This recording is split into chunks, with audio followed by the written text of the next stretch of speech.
তো আমরা একটা টিম এখানে আসি। তো এখানে বেশ কিছু রুম আছে, টিন শেড রুম।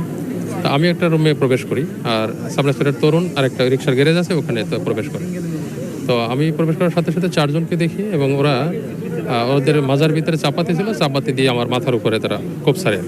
তখন আমি আমার বাম হাতটা উপরে দিয়ে আমি কোপটা করে আমি যখন দেখলাম যে আমি তো মারাই গেছি বা মারাই যেতাম, তখন আমি আরও তিনজন ওরা, যেহেতু আমি একা, তখন আমি আত্মরক্ষার্থে আমার কাছে যে পিস্তল ছিল, পিস্তল দিয়ে আমি গুলি করি।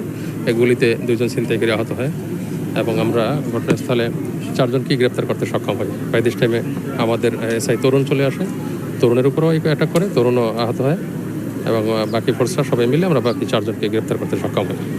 এদের বিরুদ্ধে আগে কি কোনো মামলা ছিল কিনা, এখন কি ব্যবস্থা নিচ্ছে? হ্যাঁ, এদের বিরুদ্ধে প্রত্যেকের 10টা-12টা করে মামলা আছে, এবং এরা প্রফেশনাল ছিনতাইকারী চক্রের সক্রিয় সদস্য। এবং আপনারা জানেন মোহাম্মদপুর আদারপুর এলাকায় তারাই মূলত আতঙ্ক। তো এই মেসেজটাই আমাদের কাছে ছিল আর কি। আপনার শারীরিক অবস্থা কি, কোথায় লেগেছে, কি অবস্থা হাতে? শারীরিক অবস্থা এই যে বাম হাতে লেগেছে, এখন ব্লিডিংটা থামছে আর কি। এখানে ট্রিটমেন্ট নিয়েছি, এখন হসপিটালে যাবো চিকিৎসা। তরুণেরও এই যে লেগেছে, হাতে লেগেছে, সবাই হাত দিয়ে ঠেকাতে গিয়ে বেসিক্যালি হাতে লাগে আর কি, হাত দিয়ে ঠেকা। পরে এখানে চারজন ছিল, চারজনকে গ্রেপ্তার করতে পারছি আমরা। খবরটা কিভাবে পেলেন? আপনার কাছে আমাদের সোর্সের মাধ্যমে মূল ঘটনা কি হয়েছিল যে মানে দিনে দুপুরে একটা দোকানে গিয়েছিল, ওটা আরেকবার একটু হ্যাঁ, ওখানে আমি একটু সাথে যোগ করি। আমি যতটুকু জানি যে গতকালকেও তারা একই ঘটনা ঘটিয়েছে শ্যামলী না সরি আসাদ গেটের অপোজিটে জাপান গার্ডেনের এখানে যে দোকানগুলো, সেখানেও মনে হয় ছিনতাইয়ের ঘটনা ঘটেছিল। একই চক্র ঘটিয়েছে নাকি, তথ্য আছে? এটা এখনো আমরা নিশ্চিত না, তবে তদন্ত চলতেছে, তদন্ত হলে এটা বোঝা যাবে। তো মূলত আজকের ঘটনা সকাল 10টা 42-এর সময় এই আদাবার থানাধীন শেখেরটাক 7 নম্বর রোডে এক বিকাশের দোকানদারকে কুপিয়ে তার কাছ থেকে বেশ কিছু টাকা পয়সা নিয়ে গেছে, মোবাইল নিয়ে গেছে। তো এই সংবাদটা পেয়ে বেসিক্যালি আমরা আমাদের অভিযান শুরু করি। তো অভিযান আমরা বিভিন্ন এলাকায় করতে এক পর্যায়ে আমরা সোর্সের মাধ্যমে সংবাদ পাই যে তারা এখানে অবস্থান করতেছে। তার ভিত্তিতে মূলত এখানে আসা। তো আসার পরে আমরা এখানে যেহেতু অনেকগুলি টিন শেড রুম, আমরা ভাগ হয়ে বিভিন্ন রুমে প্রবেশ করেছি। তো আমি একটা রুমে প্রবেশ করি, সেখানে 4 জন। তো আমাকে দেখি ওরা চাপাতি দিয়ে কোপ শুরু করে। তখন আমি হাত দিয়ে ঠেকাই ওদেরকে। আমি আমার এক হাতে পিস্তল ছিল, তো পিস্তল আমার রেডি করাই ছিল, যেহেতু আমি ছিনতাইকারী ধরতে যাচ্ছি বা অভিযান করতেছি, ওই প্রস্তুতি আমার ছিল। তো আমি সাথে গুলি না করলে আমার বাঁচার কোনো সম্ভাবনা ছিল না, যেহেতু ওরা 4 জন, আমি একা ছিলাম। এরপরে এক পর্যায়ে এসআই তরুণ চলে আসে। তরুণ যখন ভিতরে ঢোকে, যখন আমাকে খুঁজে পায় না, ভিতরে ঢোকার পরে ওরেও অ্যাটাক করে, তখন ওরও হাতে আহত হয়। ওরা গুলিবিদ্ধ যতটুকু জেনেছি 2 জন হয়েছে। 4 জন গ্রেপ্তার 4 জন। তারা এখন তাদেরকে সাথে চিকিৎসার জন্য প্রেরণ করা হয়েছে।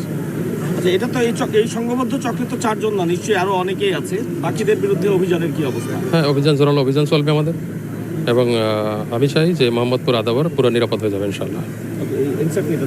তো একটু জানতে চাই যে এই সম্প্রতি আরো যে ছিনতাইয়ের ঘটনা ঘটেছে, একদম রিসেন্ট কোনো ঘটনায় কি এরা অভিযুক্ত ছিল কিনা?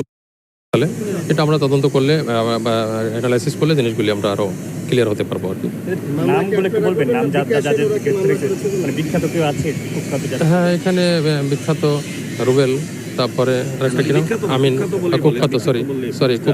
কুখ্যাত রুবেল, তারপরে সেই আমিন, এদের প্রত্যেকেরই 10টার উপরে মামলা আছে। এদের নামটা কি, যে 4 জনকে মানে অ্যারেস্ট করলেন আপনারা? রুবেল, আমিন, আর কি নাম, আরিফ, রুবেল, আমিন, আরিফ আর সজিব। তো এরা প্রচন্ড ফেরোশাস্ত্রের, এই ফেরোশাস্ত্রের সম্পর্কে একটু যদি আইডিয়া দিতেন।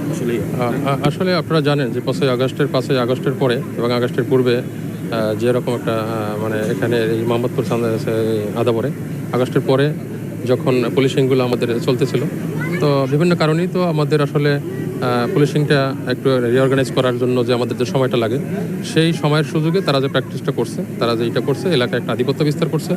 তো আমি মনে করি বাংলাদেশ পুলিশ এখন শতভাগ সক্ষম, এবং এ সমস্ত বিষয় আমাদের নির্মূল করতে আমাদের খুব বেশি সময় লাগবে না। এবং এই আদাবরবাসী, মোহাম্মদপুরবাসীকে আমি বলবো যে কোনোভাবেই কোনো আতঙ্কিত হওয়ার দরকার নেই।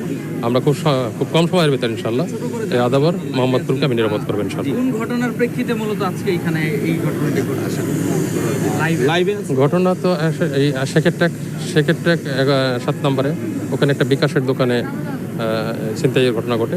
বিকাশের দোকানদারকে কুপিয়ে ওখান থেকে টাকা পয়সা নিয়ে যায় এবং মোবাইল টোবাইল নিয়ে যায়। ওই ঘটনার প্রেক্ষিতেই মূলত আমরা অভিযান শুরু করি। কয়জন আহত এখন? এখানে আটক আছে 4 জন, আহত 2 জন, 4 জন আটক আছে। গুলিবিদ্ধ 2 জন আর 2 জন সামান্য আহত। কারা কারা গুলিবিদ্ধ কারা? গুলিবিদ্ধ রুবেল এবং আমিন। মূলত আপনাকে চাপাতে দিয়ে আঘাত করেছিল কে? রুবেল আর তরুণ সেই তরুণ ওর আমিন যে দুজন চাপাতে দিয়ে আপনাদের উপর আক্রমণ চালিয়েছে তারা দুজনেই গুলিবিদ্ধ। মানে সেটাই।